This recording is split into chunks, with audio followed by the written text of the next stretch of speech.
মুসলমান ইমানদার, এ নবীর উম্মতের দল, আমার আল্লাহ পাক রব্বুল আলামিনের পেয়ারা হাবিব রে মা আয়েশা সিদ্দিকা বলে, নবী গো, আপনি নবী 2 রাকাত নামাজ আদায় করেছেন, পুরাটা রাত্র লেগে গেছে। নবী আমার ডাক দিয়া কয়, আয়েশা, হে আয়েশা, আমার আল্লাহ বলেছে আমি নবী যদি তাহাজ্জুদের নামাজ পড়ি আমারে মাকামে মাহমুদ প্রদান করবে। আয়েশা রে, আমি নবী তাহাজ্জুদের নামাজ পড়া মাকামে মাহমুদ পাবো। আমার উম্মতেরা তো আমি নবীর জন্য পাগল পারা, আমার উম্মতেরা জন্য তো আমি নবীর জন্য দিওয়ানা। আমার উম্মত যদি আমি নবী দুনিয়া থেকে রওজা মুবারকে যাওয়ার পরে তারা যদি তাহাজ্জুদের নামাজ আদায় করে, তাইলে আমার আল্লাহ তাআলা আমার উম্মতের কি প্রদান করবে। আমি কান্দা কান্দা আমার আল্লাহর কাছে দোয়া করেছি। আম্মা জান আয়েশা কয়, নবী গো, আপনি তো মুস্তাজাবাতুদ দাওয়াত, আপনি কোন দোয়া করলে আমার আল্লাহ দোয়া ফিরায় না। আমার নবী ডাক দিয়ে কয়, আয়েশা, আমার আল্লাহ তাআলা আমি নবীর দোয়া কবুল করেছে। নবী গো, আমার আল্লাহ তাআলা আপনি নবীর দোয়া কবুল করে কি বইলা দিছে। আমার নবী ডাক দিয়ে কয়, আয়েশা, আমার আল্লাহ তাআলা বলছে আমার উম্মত যদি তাহাজ্জুদের নামাজ পড়া আমার আল্লাহর কাছে কোনো কিছু চায়, আমার আল্লাহ উম্মতের তা দান করব। এ পর্দার অন্তরালের মা বোনেরা, আপনার ঘরের মধ্যে শান্তি হয় না, আপনার ঘর থেকে অভাব অনটন যায় না, আপনার ঘরের মধ্য থেকে রোগ বালা মুসিবত যায় না। এ যুবক বিদেশ যাওয়ার চেষ্টা করে যাইতে পারো না, ব্যবসা করেন মুরব্বীরা বরকত হয় না। আমি বলবো 5 ওয়াক্ত নামাজের পাশাপাশি তাহাজ্জুদের নামাজটা আদায় করবেন, দেখবেন আমার আল্লাহ তাআলা অসংখ্য পরিমাণ রহমত, অসংখ্য পরিমাণ বরকত আপনারা দান করবে। কঠিন কোন রোগে যদি আক্রান্ত থাকেন, আপনি তাহাজ্জুদের নামাজ পড়ে আল্লাহর কাছে দোয়া করবেন, দেখবেন আমার আল্লাহ তাআলা কঠিন রোগ থেকে শেফা দান করবে। কঠিন কোন বিপদে যদি পইরা থাকেন, তাহাজ্জুদের নামাজ পড়ে আল্লাহর কাছে কান্নাকাটি করবেন, আমার আল্লাহ তাআলা নামাজের বরকতে আপনার বিপদ থেকে উদ্ধার করবে। আপনি যদি দুনিয়ার জমিনের মধ্যে টেনশন বালা মুসিবতের মধ্যে থাকেন, তাহাজ্জুদের নামাজ পড়ে দোয়া করলে আল্লাহ দোয়াটা কবুল করবে। এবার হযরতে জুনায়েদ বাগদাদী ডাক দিয়া কয়, এই আল্লাহর বান্দা আবুল হাসানের একটা পাওয়ার হইল, তার মা জননী 6 বছর বয়স থেকে যখন তাহাজ্জুদের নামাজটা আদায় করতেন, সেই সন্তান তার মাকে দেখা দেখা তাহাজ্জুদের নামাজ পড়ে। ওই সন্তানের তাহাজ্জুদ নামাজ যখন পড়ে, তার নামাজটা আমার আল্লাহর কাছে একাগ্রতার সাথে কবুল হয়ে যায়। সে যখন নামাজ পড়ে, তার নামাজের সময় আল্লাহর অসংখ্য পরিমাণ রহমতের ফেরেশতারা তার ঘরে নাযিল হয়। এই জন্য তার ঘরটাইকা আসমান পর্যন্ত একটা নূরের তাজাল্লি দেখা যায়। এবার ডাক দিয়ে কই, হুজুর, এই নূরের তাজাল্লি যেহেতু দেখা যায়, আমার তো স্ত্রীর গর্ভের মধ্যে কোনো সন্তান হয় না, আমার স্ত্রী দুনিয়ার জমিনে কেমন ভাবে চলাফেরা করে, আমি কত চিন্তা করলাম আমার স্ত্রীর কেন সন্তান হয় না, আল্লাহর কাছে কত দোয়া করলাম, আল্লাহ তো আমাদেরকে একটা সন্তান দান করে না। এখন এনা ডাক্তার বাইর হইছে, ডাক্তার বাইর হইয়া কত রকমের চিকিৎসা বের করছে, স্বামীর দোষ না স্ত্রীর দোষ এটা ডাক্তার বলতে পারে। কিন্তু মুসলমান ও নবীর উম্মতের দলেরা, একটু অন্তরের কানটা লাগে বয়ানটা শ্রবণ করবেন, তখন কিন্তু স্বামী স্ত্রীর দোষ বাহির করা যাইতো। মানে এখন যে যুগ আসছে, স্বামীর যদি সমস্যা হয় ডাক্তার বলতে পারতেন যে স্বামীর সমস্যার কারণে বাচ্চা হচ্ছে না, স্ত্রীর সমস্যা হলেও ডাক্তার বলতে পারেন যে স্ত্রীর সমস্যার কারণে বাচ্চা হচ্ছে না। এগুলো কিন্তু আলট্রাসোনোগ্রাফির মাধ্যমে বলা যায়। কিন্তু তখন সেই সমস্যার সমাধান ছিল না। হযরতে আবুল হাসানের ওই আল্লাহর বান্দাটা ডাক দিয়া বলতেছেন, তিনি যার বাড়িতে বসবাস করেন, তিনি বলতেছেন আমার স্ত্রীর গর্ভ থেকে 11 বছর পর্যন্ত কোনো সন্তান হয় না। কয় বছর? 11 বছর কোনো সন্তান হয় না। আপনি বলেন হুজুর, এমন কোন মাধ্যম আছে যেই মাধ্যমের মাধ্যমে আমি সন্তান পাইতে পারি? এবার আবুল হাসান ডাক দিয়ে কয়, বাবা, আপনি কি আল্লাহর কাছে কামনা করেছেন সন্তানের জন্য? বলে, হ্যাঁ, আমি আমার আল্লাহর কাছে কম দোয়া করি নাই। এবার ডাক দিয়ে কয়, আপনার স্ত্রীকে আল্লাহর কাছে কামনা করেছে সন্তানের জন্য, আপনারা কোন আমার আল্লাহর কাছে কামনা করলে আল্লাহ সন্তান দিতে পারে কি পারে না? কিন্তু বাবারে, আমার আল্লাহ তাআলার কাছে আপনি ডাইরেক্ট কামনা করতে গেলেন, পাইলেন না তো পাইলেন না, কারণ আপনার দুনিয়া এবং আখিরাত আপনি ক্লিয়ার করার জন্য কোন হক্কানি রব্বানি মাশায়েখে আযম পীরের হাত আপনি ধরেন নাই। যেহেতু সাবজেক্টটা শানে আউলিয়া, আউলিয়া কেরামের শান ও মানাজমতের বয়ান আমি আপনাদের কাছে করব। আপনি যদি হক্কানি একজন পীরের হাত ধইরা আপনি যদি ওনাদের তালিম তরবিয়ত তবিয়ত মোতাবেক চলাফেরা করেন, তাইলে আপনি দুনিয়া থেকে ইন্তেকাল করার আগ পর্যন্ত আপনার আখেরাত পরিষ্কার হয়ে যাবে। কারণ আপনি দুনিয়াতে আখেরাতকে সুন্দর করার জন্য আপনি কাজকর্ম করেছেন। এই জন্য আশেক বলে ওরে চাইলে কেউ পীরের বস্তু নাহি নিতে পারে, আবার উপযুক্ত হইলে রে দয়াল টান দিয়া নে কাছের তারে, টান দিয়া নে কাছে। আরে জোর করিয়া দিবে তোরে, জোর করিয়া দিবে তোরে ববের যত প্রেম জ্বালা। কেউ বুঝিতে পারে না রে পীর মুর্শিদের খেলা, আরে ওলি আল্লাহর খেলা। আরে জোর করিয়া বুঝতে গেলে, জোর করিয়া বুঝতে গেলে তার গটে মরণ জ্বালা। কেউ বুঝিতে পারে না রে ওলি আল্লাহর খেলা, আরে পীর মুর্শিদের খেলা। জবান বন্ধ নাই, চিৎকার মেরে বলেন ইয়া বলি আল্লাহ। মুসলমান ও নবীর উম্মতের দলেরা, বাচ্চাটার বয়স মাত্র 8 বছর, 6 বছর থেকে তাহাজ্জুদ পড়ে। তাইলে 6 বছর, 7 বছর, 8 বছর তাহাজ্জুদের নামাজ পড়ছে টানা 3 বছর। ডাক দিয়া কই ও বাদশা, আপনি তো আল্লাহর কাছে চাইছেন, আপনার বউও তো চাইছে, কোনদিন জামাই বউ দুইজন এক লগে চাইছেন নি? মারহাবা কো। এবারেরা কত দোয়া করেন আপনারা, দোয়া দি কবুল হয় না। ওই যে বাসর রাইতে ঢুকাইয়া দিয়ে 2 রাকাত নামাজ পড়াইছিল, এরপরে বউরে লইয়া কবে 2 রাকাত নামাজ পড়ছেন? বুকটা তার দিয়ে করেন। এই যে লাইলাতুল মেরাজের রাত যায়, বরাতের রাত যায়, কই বউরে লইয়া তো 2 রাকাত নামাজ পড়েন না। আপনি কত সুন্দর বিল্ডিং ঘর বানান, আপনার বিল্ডিং ঘরে বারান্দা থাকে, আপনার বিল্ডিং ঘরে 2-3টা ওয়াশরুম থাকে, আপনার বিল্ডিং ঘরে কত সুন্দর ড্রয়িং রুম থাকে, একা একা ইবাদতের জন্য একটা ঘর থাকে। কি কথা কন না কেন? আল্লাহ বুঝার তৌফিক দান করুন। আমার মুসলমান ইমানদার, এ নবীর উম্মতের দল ডাক দিয়ে কয় স্বামী স্ত্রী 2 জন একসাথে দোয়া করছেন নি? একসাথে দোয়া করলে আল্লাহ দোয়া কবুল করে, কিন্তু আমরা সমাজে নতুন নতুন মাসালার ফতুয়া দেন না, বেড়ার অভাব নাই। আয়া কয় সম্মিলিত দোয়া করা বেদাত। এমন সিটিং আছে না নাই? কথা কয় না আছে না নাই? এই সিটিংটির কারণে বর্তমান যুব সমাজ ধ্বংসের পথে যাইতেছে। আগে কত সুন্দর তারাবির নামাজ পড়তাম আমরা, 20 রাকাত। যুবকটার কানের মধ্যে মাথার মধ্যে ফতুয়া দিয়া দিছে, ফতুয়া ঢুকাই দিছে, কয় 8 রাকাতের বেশি কোনো তারাবি নাই। নবীজি 8 রাকাতের বেশি পড়ছে না।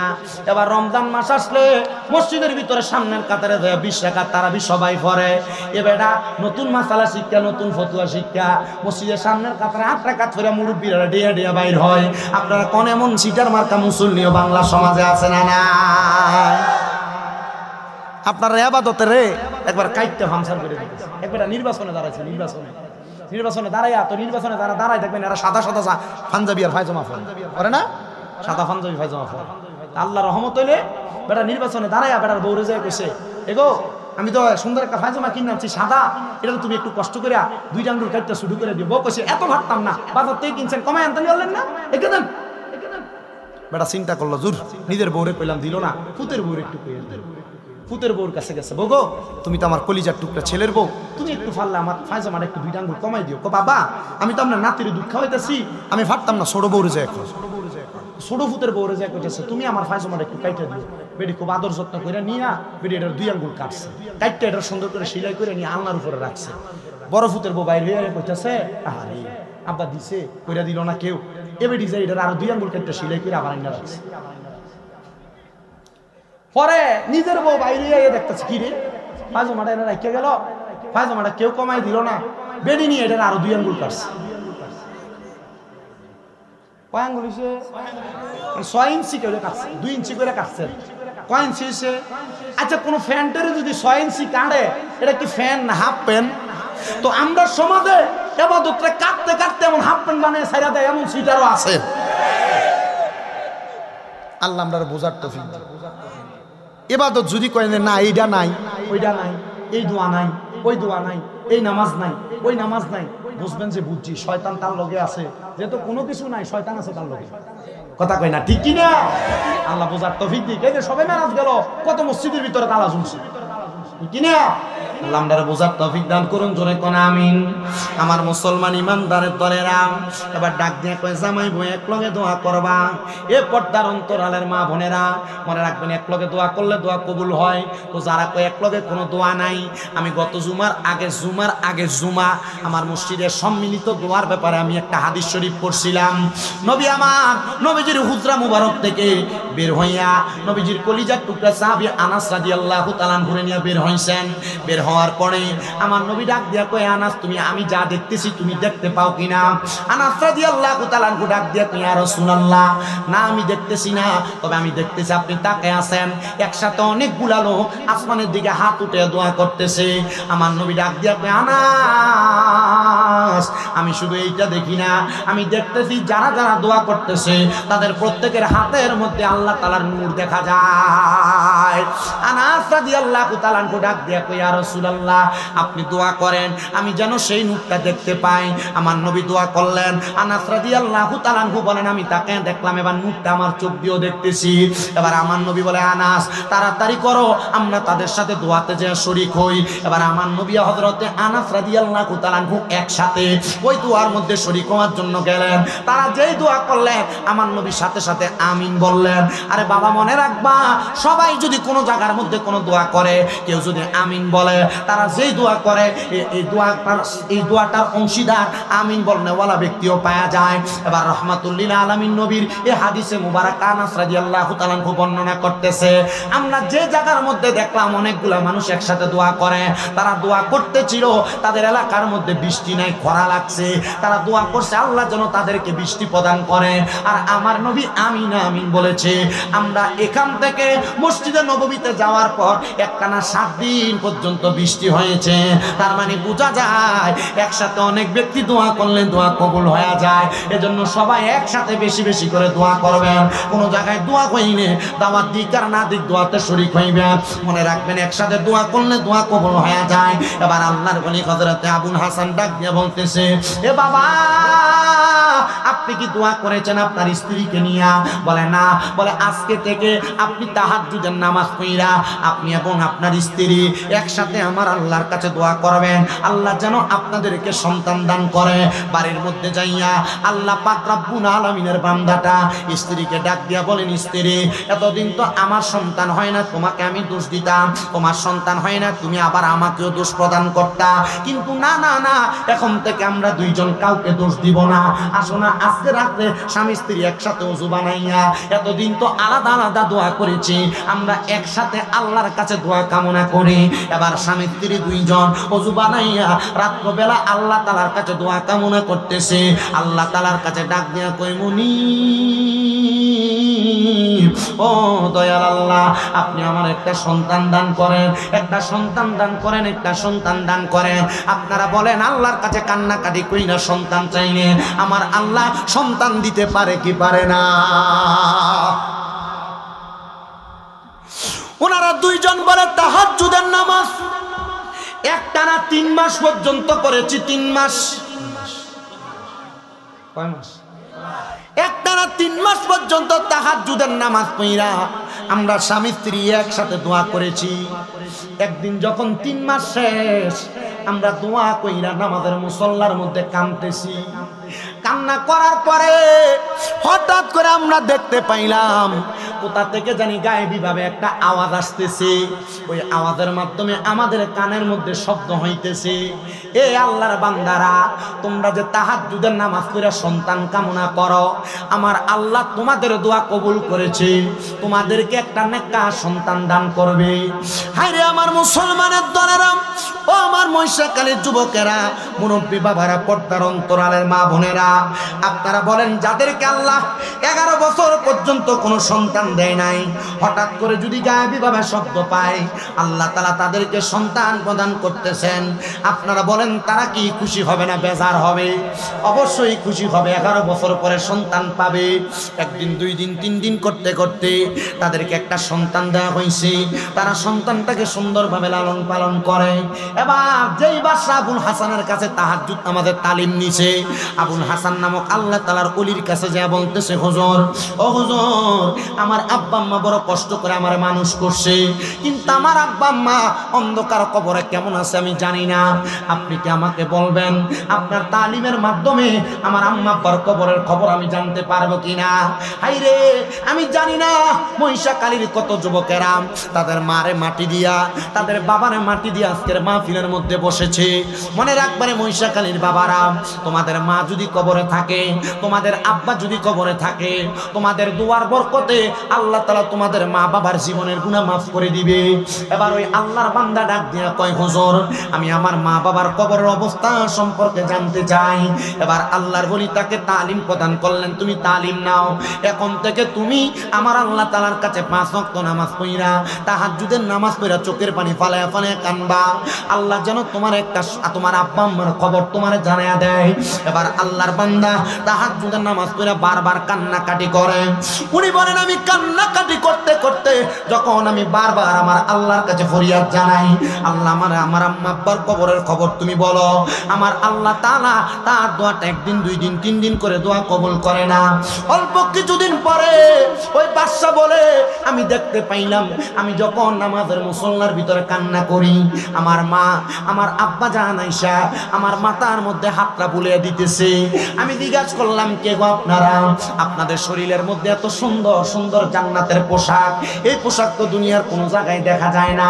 ওনারা আমারে ডাক দিয়া কয়, আমরা হইলাম তোমার কলিজার টুকরা মা বাবা, তোমার জন্মদাতা মা বাবা। আপনারা কোথা থেকে আগমন করেছেন, কি কারণে আগমন করেছেন? বলে তুমি না তোমার মা বাবার কবরের অবস্থা সম্পর্কে জানতে চাইছো। আমার আল্লাহ তাআলা এমন একটা সুযোগ আমাদেরকে দিয়েছে, তুমি সন্তানের দোয়ার বরকতে আমরা মা বাবা তোমার সাক্ষাৎ প্রদান করলাম। অনেক সন্তান দেখবেন মা বাপরে আপনারা স্বপ্ন দেখেন, অনেকে মা বাপরে ঘুমের ঘরে স্বপ্ন দেখেন, দাদা দাদি মারা যাওয়ার পর স্বপ্ন দেখেন, নানা নানি আত্মীয় স্বজন স্বপ্ন দেখেন। যদি কেউ কাউকে স্বপ্ন দেখেন, আপনারা এই স্বপ্ন নিয়ে দুশ্চিন্তা হবেন না। মনে রাখবেন স্বপ্নে তাকেই দেখানো হয় যাকে স্বপ্ন দেখাইলে কবরবাসী উপকৃত হবে। আপনি যখন কাউকে স্বপ্ন দেখবেন, সাথে সাথে ওযু কইরা আল্লাহর কাছে দোয়া করবেন, আল্লাহ যারা আমি স্বপ্ন দেখলাম তুমি তারা মাফ করে দাও। বলে কেন কেন? বলে স্বপ্ন দ্রষ্টা ব্যক্তি দোয়া করলে যাকে স্বপ্ন দেখে ওই ব্যক্তির দোয়া ওই ব্যক্তিকে আল্লাহ তাআলা তার দোয়ার বরকতে মাফ করে দেয়। আল্লামা ইবনে সিরিন তার স্বপ্নের তাবিরের কিতাবের প্রথম দিকে এই কথাটা লিখে দিয়েছেন। এবার সন্তান ডাক দিয়া কয়, আমি যখন তাহাজ্জুদের নামাজ পড়া আমার আম্মা আব্বার মরার পরে কবর অবস্থা সম্পর্কে জেনেছি, আমার কাছে বড় ভালো লেগেছে। হাইরে মহিষাকালীর কত সন্তানেরা তাদের মারে কবর দেশে শোয়া দিয়ে আসছে, তাদের বাপরে কবর দেশে শোয়া দিয়ে আসছে, তারা মায়ের খবর জানে না, তাদের বাবার খবর জানে না। সন্তান পুকুর পাড়ে বাসুরার নিচে যে আম্মারে শোয়া দিনা, ওই তোমার আম্মা তো এখন আর তোমার সন্তান বলে ডাক দেয় না।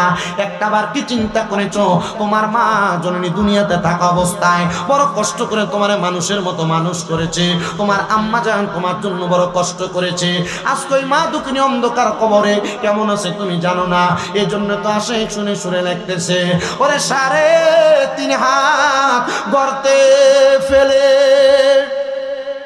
কেমন করে আইলা চলে, তোমার বাড়ি আইতে দেরি হইলে যে মা ঘুমাইতো না।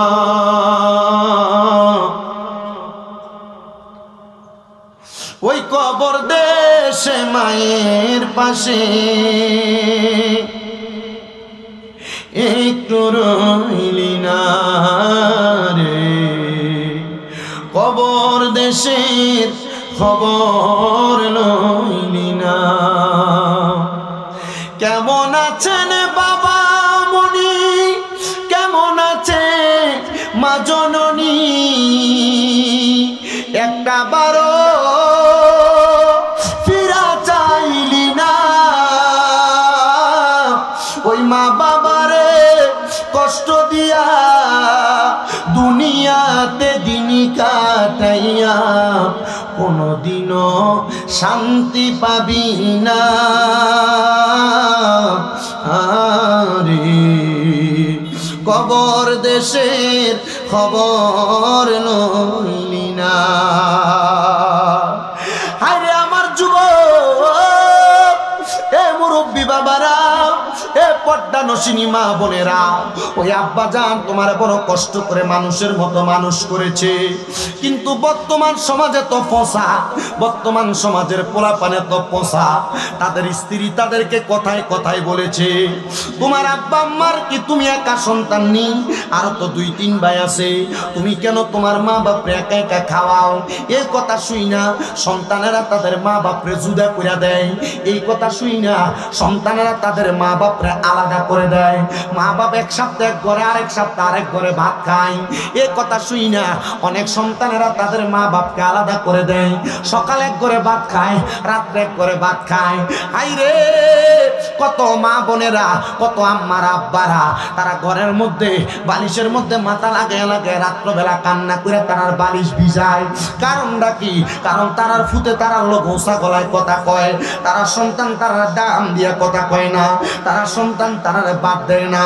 সন্তান বুইলা গেছো তোমার আব্বা জানের কষ্টের কথা, তোমার আব্বা জানের জুতাটা চিরা চিরা পায়ের গোড়ালিটা রাস্তার সাথে লাগতো, তোমার আব্বা জান কোনো দামি জুতা পরে নাই, তুমি সন্তানরে নতুন জুতা কিনা পরাইছে।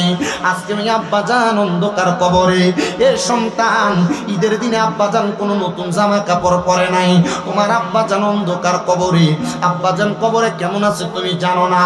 হাইরে তোমার কাছে টাকার অভাব নাই, কিন্তু তোমার আব্বার বড় অভাব, আব্বা জানরে 1000 টাকা দিয়ে একটা দামি লুঙ্গি কিনা পাঞ্জাবি কিনা পরাইতে পারো না। এ সন্তানের দল তোমার আম্মা জান অন্ধকার কবরে। মনে আসেনি তোমার মা কাপড় রাস্তার মধ্যে 10-20 টাকা বাইন্দা রাখতো, তুমি সন্তান কই টাকাটা মা জননী খুইলা দিয়া দিত, কিন্তু মা নিজের কাপড়টারে সেলাই কইরা কইরা পরতো। হাইরে আজকে তোমরা সন্তানের কাছে কত টাকা, কিন্তু তোমাদের মা দুঃখিনী দুনিয়াতে নাই, ওই মা দুঃখিনী অন্ধকার কবরে। ওই আম্মা আব্বারে অনেক সন্তানেরা বাদ দেয় না, আম্মা আব্বারে কষ্ট দেয়, আম্মা আব্বারে ধমক দেয়, দে রে আমার মহিষাকালীর যুবক, দে রে আমার মুরব্বী বাবারা, তোরার পাও আমার সামনে দে, আমি আমার জিব্বা লাগাইয়া তোমরার পাও পরিষ্কার করে দিব। তবু আদা করবা, এখান থেকে বাড়িতে যে মা বাবার পায়ে ধরবা, আম্মা আব্বার পাউডার মধ্যে ধরে বলবা মা ও আব্বা জান আল্লাহর রাস্তে আমি সন্তানকে মাফ করে দেন। যতক্ষণ পর্যন্ত তোমার মা বাবা তোমার বলছে মাফ করে দিছি, ততক্ষণ পর্যন্ত মা বাবার পাও তুমি ছাইরো না। বলে কেন? কেন? ওই আম্মা আব্বার মনে কষ্ট দিয়া, আম্মা আব্বারে নারাজ কইরা তুমি মক্কা মদিনা হজ করতে গেলে হজ কবুল হবে না, নামাজ পড়লে নামাজ কবুল হবে না। আম্মা আব্বা যদি খুশি হইয়া যায়, আল্লাহর নবীর হাদিসে মুবারাকা রেদা রব্বি ফি রিদাল ওয়ালিদাইন, আম্মা আব্বার সন্তুষ্টিতে আমার আল্লাহ তাআলা সন্তুষ্ট হয়ে যায়। কেউ যদি ওই মা বাবার মনে কষ্ট দিয়া থাকো, ওয়াদা করে কান থেকে বাড়িতে যা মা বাবার পায়ে ধরে মাপ চাইবা। আজকে মহিষাকালীর মাহফিলটা কবুল হবে কিনা আমি এটার গ্যারান্টি দিতে পারবো না, তবে একটা কথা বইলা যায়, মহিষাকালীর কোনো দোকানে বইসা বইসা কোনো মুরব্বীরে যদি আগামীকালকে বলতে শোনো, হ্যাঁ শামীম ব্রাদার ওয়াজ শুই না, আমার সন্তান আমার পায়ে ধরে মাপ চাইছে, মনে করবা মাহফিল কবুল হয়ে গেছে। অনেক সন্তান চিন্তা করে হুজুর আমি কেমনে আমার মা বাবার পায়ে ধরে মাপ চাইবো, আমার তো শরম লাগে, আমার তো লজ্জা লাগে, আমি তো 2 ঈদের সময় মা বাবার পা ছুঁয়া সালামও করি না। আমি বলবো রে সন্তান সালাম করো আর না করো, আম্মা আব্বার কদমে ধরলে তোমার দাম কমবে না, আম্মা আব্বার কদমে ধরলে তোমার সম্মান কমবে না, আম্মা আব্বার কদমে ধরলে আল্লাহ তাআলা তোমার সম্মান। সন্তানের দল আম্মা আব্বার পায়ে চুমা দিব দূরের কথা, অনেকে চিন্তা করে হুজুর যাদের বাড়িতে আব্বা আছে তারা বাড়িতে যাইয়া আব্বার পায়ে ধরে মাপ চাইবো। হুজুর আমার তো আব্বা নাই, যে আব্বা জান আমার এত কষ্ট করে মানুষ করছে, আমি কার পায়ে ধরে মাপ চাইবো? বর্তানুসিনী কত মা বোনেরা কান্দে, তারা আব্বা জান অন্ধকার কবরে, তাদের কাছে টাকা আছে পয়সা আছে, কিন্তু আব্বা জান অন্ধকার কবরে। কে বাবা তুমি কেমন আছো ছোট মাটির ঘরে, তোমার কথা হৃদয় মাঝে পড়ছে বারে বারে, ভালোবাসি তোমায় বাবা বুকটা যে যাইছি রে, তোমার কথা হৃদয় মাঝে পড়ছে বারে বারে, বাবা গো ও বাবা, বাবা গো ও বাবা। আল্লাহ কোন সন্তান জানি তাদের আব্বারে হারায়া আজকের মাহফিলের মধ্যে কান্দে, আল্লাহ তাদের আব্বার কবর জান্নাতের বাগান বানাও। সন্তানের দল, অনেক সন্তান চিন্তা করে হুজুর যাদের বাড়িতে মা আছে তারা বাড়িতে যাইয়া মার পায়ে ধরে মাপ চাইবো, আমার তো মা নাই, আমি কার পায়ে ধরে মাপ চাইবো? আমি বলবো সন্তানের দলেরা, আম্মা জান যদি কবরে থাকে, আব্বা জান যদি কবরে থাকে, আজকের মাহফিলের যিনি সম্মানিত সভাপতি আপনাদের পাড্ডা দারুর রহমত সিদ্দিকিয়া দরবার শরীফের গদিনী শিল্পী সাহেব হুজুর কেবলা হযরত মাওলানা মুহাম্মদ শফিকুল ইসলাম সিদ্দিকী হুজুর কেবলার সাথে আখিরি মুনাজাত কইরা আল্লাহর কাছে চোখের মনি কোটার মধ্যে পানি ফালায়া ফালায়া কান্না করবেন। মনে রাখবেন আপনার পানির ফোঁটাটা মাটিতে পড়ার আগে আমার আল্লাহ তাআলা আপনার মা বাবার জীবনের গুনাহ মাফ করে দিবে। যেহেতু আল্লাহর একজন ওলি, ওলিদের মুসিনে আল্লাহ তাআলা দোয়া কবুল করে। এবার আপনারা বলেন আল্লাহ তাআলার কাছে আমরা ওলিদের উসিলায় দোয়া করলে আম্মা আব্বার কবরের আযাব আমাদের কামাই রুজির মধ্যে আল্লাহ তাআলা সকল কাজের মধ্যে বরকত দিতে পারে কি পারে না? তাকবীর, নারে রিসালাত, আহলে সুন্নাত ওয়াল জামাত, পারদা সিদ্দিকিয়া দরবার শরীফ। জোরে কোন মারহাবা, এত আস্তে মারহাবা কইলেন। আল্লাহর ওলির উসিলা দিয়া দোয়া করলে দোয়া কবুল হয়নি, বিশ্বাস আসেনি। আয়ুক না আইলে মাইক ধরবে, আমি কুদুর ওয়াজ করি, আর কিছুক্ষণ সময় আপনারা কষ্ট দিতাম। আসুন মারহাবা। তাহলে একটু আল্লাহর ওলির একটা শান গাই। ওলিদের ওলি যিনি গাউসুল আজম জিলানী, ওলিদের ওলি যিনি গাউসুল আজম জিলানী, বাগদাদে জন্ম কুতুবে রাব্বানী, বললেন বাগদাদে জন্ম কুতুবে রাব। বাবারা গাউসে পাকের শান গাই, গাউসে পাকের শান গাইলে ভালো লাগে না? অন্তরে মোহাব্বত লাগে না? একটু মোহাব্বতে কন্যা। এই কারণ আল্লাহ হাবিব সাল্লাল্লাহু আলাইহি সাল্লামের ঘোষণা, যিকরুল আমবিয়া মিনাল ইবাদা ওয়া যিকরুস সলিহিনা কাফারা। নবীদের জিকির করলে ইবাদত হয়, ওলিদের জিকির করলে গুনাহ মাফ হয়। মোহাব্বতে আউলিয়া কেরামের শান করেন। ওলিদের ওলি যিনি গাউসুল আজম জিলানী, ওলিদের ওলি যিনি গাউসুল আজম জিলানী, বাগদাদে জন্ম কুতুবে রাব্বানী, বলেন বাগদাদে জন্ম কুতুবে নি। হাইরে তোমার কাঁধে নবীজির কদম, সব ওলিদের কাঁধে তুমি গাউসের কদম, বলেন তোমার কাঁধে নবীজির কদম, সব ওলিদের কাঁধে তুমি গাউসের কদম। দয়ার নজর করো আমায় ও গো গাউসে সামদানি, দয়ার নজর করো আমায় ও গো গাউসে সামদানি, বাগদাদে জন্ম কুতুবে রাব্বানী, বলেন বাগদাদে জন্ম কুতুবে নি। হাইরে ওলিদের ওলি যিনি গাউসুল আজম জিলানী, ওলিদের নি, বাগদাদে জন্ম কুতুবে রাব্বানী, বলেন বাগদাদে জন্ম কুতুবে। হাইরে বংশ তোমার হাসান হুসাইনি, তুমি হইলাম ফাতেমা নয়নের মনি, বলেন বংশ তোমার হাসান হুসাইন, তুমি হইলাম ফাতেমার নয়নের মনি। মুর্দা কলব জিন্দা করো ও গো গাউসে সামদানি, মুর্দা কলব জিন্দা করো ও গো গাউসে সামদানি, বাগদাদে জন্ম কুতুবে নি, বলেন বাগদাদে জন্ম কুতুবে। আল্লাহ যেন কবুল করে, জোরে কোন আমিন। তাহলে আউলিয়া কেরামের সোহবতে, আউলিয়া কেরামের কাছে গেলে আল্লাহ তাআলা বান্দারে মাফ করে, গুনাহ মাফ করে, হায়াতে বরকত দেয়, রিজিকে বরকত দেয়। আল্লাহ তাআলা হেদায়েতের পথে, জান্নাতের পথে কবুল করে। কথা কন্যা ঠিক কিনা? কারণ আমরা সুন্নিদের বিশ্বাস আউলিয়া কেরামের পথটা ইহদিনাস সিরাতাল মুস্তাকিম পথ, সহজ এবং সরল পথ। কথা কন্যা ঠিক কিনা? তো বাবা আমার ভারতের জমিনের প্রখ্যাত ওলি, ওনার কাছে একদিন এক নেশাখোর গেছেন, যারা বলতেছেন হুজুর আমার স্বভাব হইল নেশা করা, তবে আমি খবর পাইছি আপনি বলছেন মুরিদ হইলে মানে পীর মাশায়েখের কাছে যে বায়াত গ্রহণ করলে আল্লাহ তাআলা তার জীবনের গুনাহ মাফ করে দেয়। হুজুর আপনি আমারে মুরিদ করান। ও বাবা মনে রাখবেন, যারা নেশা করে এই নেশাখোরদের অভ্যাস বড় খারাপ।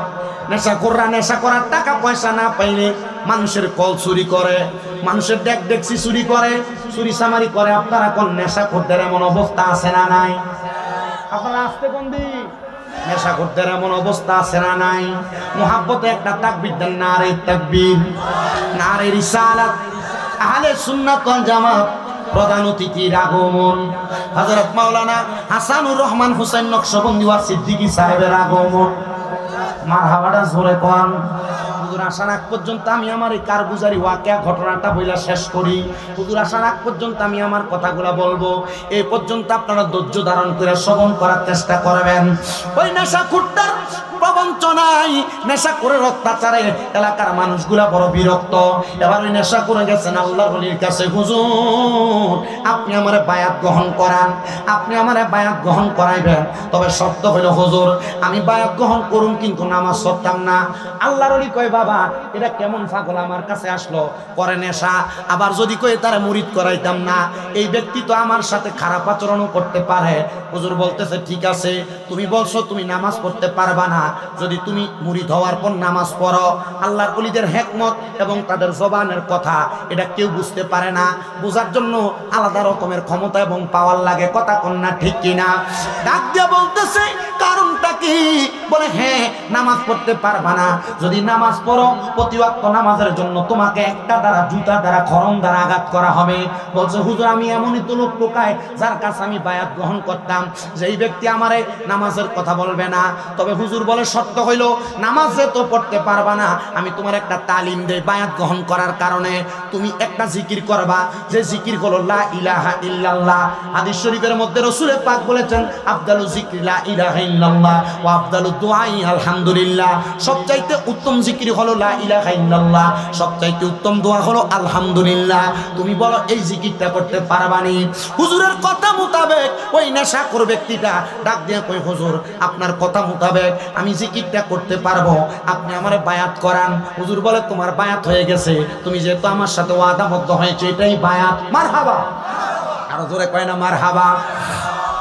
ডাক দিয়া কয় বাবা যাও তো বলে চলে যাও। এবার নেশাখোরটা যাওয়ার পর হুজুর বলতেছেন এবং যেহেতু আমি নেশাখোরটা আমার কাছ থেকে দূরাইছি, আমি আল্লাহর কাছে দোয়া করলাম, আল্লাহ এই ব্যক্তিটা তো খারাপ মানুষ, নেশা করে, তার যন্ত্রণা এলাকার মানুষ বড় নিস্তব্ধ। আল্লাহ তুমি যদি হেদায়েত না দাও, হেদায়েতের মালিক আর কেউ নাই, হেদায়েতের মালিক কে? আল্লাহ। আল্লাহ তুমি তারে হেদায়েত নসিব করো, আল্লাহ তুমি তারে হেদায়েত নসিব করো, আল্লাহ তুমি তারে হেদায়েত নসিব করো। আল্লাহর ওলিদের এমন খাসিয়ত, ওনাদের ইবাদতের কারণে, আল্লাহর ওলিদের ইবাদতের পাওয়ারের কারণে, ইমানের পাওয়ারের কারণে তারা কোনো দোয়া করলে আল্লাহ তারা দোয়া ফিরায় না।